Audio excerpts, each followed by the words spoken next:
Welcome back to Switcher South Africa. I'm Nicky Nash as always, and today you guys join me inside this nice small compact SUV. This is the Renault Kiger. This is the top of the range Renault Kiger. So starting off with the power figures, and then I'll speak to you about the price and the drive of the car, then the look and the feel of the vehicle. So the price of the vehicle, the car's priced at 330,000 Rand for the top of the range. Then entry level, I'll put all the details. Entry level started late 200,000 Rands, and then it's powered by 1-liter turbocharged engine, 74 kilowatts, 160 newton meters of torque through a CVT gearbox. So the torque doesn't feel, there's not much torque and power in this vehicle, because this vehicle is not a vehicle you'll be looking for power and torque from. It's a car that gets the job done. So if you're looking for a car to get city run around and you want to be of lifted height, essentially, then this is the vehicle you go for. So it gets the job done. It'll put you from point A to point B. You want to do a quick daily driver, for example. You want to go to work with the vehicle. You want to go shopping with the vehicle. Something small, not this is the vehicle to go for. And speaking about the drive of the vehicle, I need to tell you about the drive of the vehicle. So when you're driving the way I'm driving right now, like smoothly, relaxed, you will enjoy the vehicle because it will also benefit you in terms of the fuel efficiency. The car's fine for what it is when you're using it the way it should be used, like city runarounds, day-to-day basis, all of that.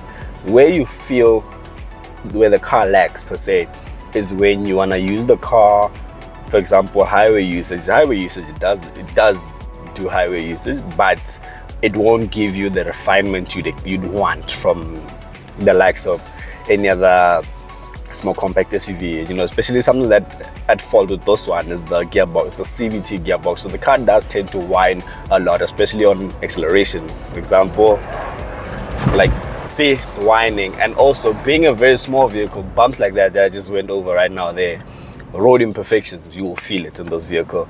I'm going over a hump now, you will feel it in this vehicle. As much as it is raised up, you will feel every small bump, every road imperfections.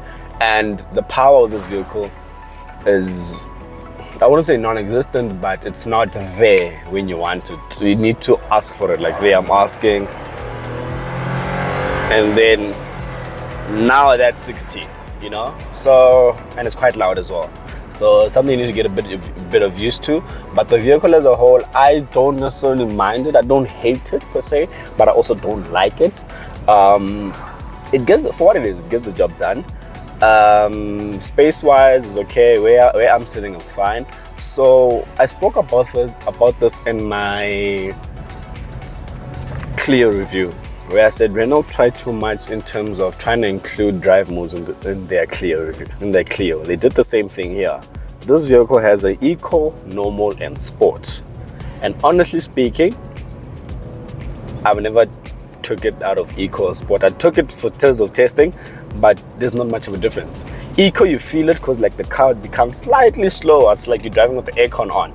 So when you switch on the aircon in a car, then you feel in a small vehicle, in a small engine vehicle, you switch on the aircon, you feel the car go a bit, becomes a bit weaker, if I should say.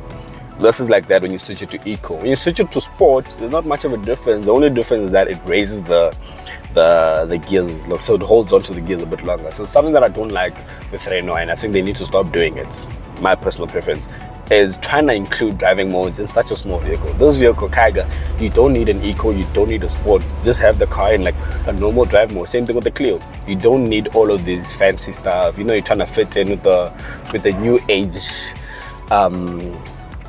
kids, if I should say, like, so everyone is doing it. There's drive mode. So with this vehicle, there's no need for the drive mode, because the car, really, for what I'm doing, is fine. There's no need for you to be looking, why do I need a sport in this vehicle? So something I don't like about this vehicle, just before I speak about the look of the vehicle and all of that, something I don't like in this vehicle is the steering input. Steering input in the terms of this car turns a bit too much, if I should say, in terms of, for me to turn right, I need to turn the steering wheel a bit too much, like too many times. So I have to go 1, 2, and almost 2.5, and then it'll be full lock. And I don't like that. I feel like make it 1.5 for full lock and as well. And the steering, when you see when I'm driving like this, the steering input is fine. The steering wheel is not heavy or anything like that. But once you start driving slowly, you're maneuvering around parking lots or anything like that, the vehicle becomes heavy. The steering wheel becomes heavy, and it tends to lock in its position. So for example, if I turn the steering wheel full right, it will lock into full rides. It won't come back as quick as you'd like it to come back. So I don't like that about the vehicle. And then now time to speak about the look of the vehicle and what I think about the vehicle in terms of look. You know, I like the look of the vehicle. It looks fine. I don't hate it. It looks okay. There's no part where I'm like, nah, I'm not a fan of it because of this and that. It looks okay. The interior as well, there's something that, you know, you have a nice screen there, you have a digital instrument cluster, that's fine. For what it does, it gets the job done. I do like the vehicle. Obviously it stands on top in terms of how it looks, and the size perspective is where I'm a bit uneasy of, because it's raised up but the wheels are quite skinny, you know. But overall look and fit and finish of the vehicle, inside is okay. I like the lights in front. It gives you that, because it reminds me of the Quid, and I like the look of the Quid in front. This reminds me of the Quid in front because of those daytime running lights at the top, and then you have the headlamps just underneath, and these are LED headlamps underneath, and I like that about the vehicle. I like that for 330,000 they're giving you such. So Renault, in that regard, they did well. So tell me what you guys think about the vehicle. Tell me what you'd like to know, and then I hope you guys are liking the content. I'll be dropping more videos in the coming week or so, and yeah, I hope to see you on the next video. Remember, like, comment, and subscribe. Tell your friends, family, and everyone you want to tell that Nikki Nash is around for a review. So yeah, keep it locked, guys. See you around.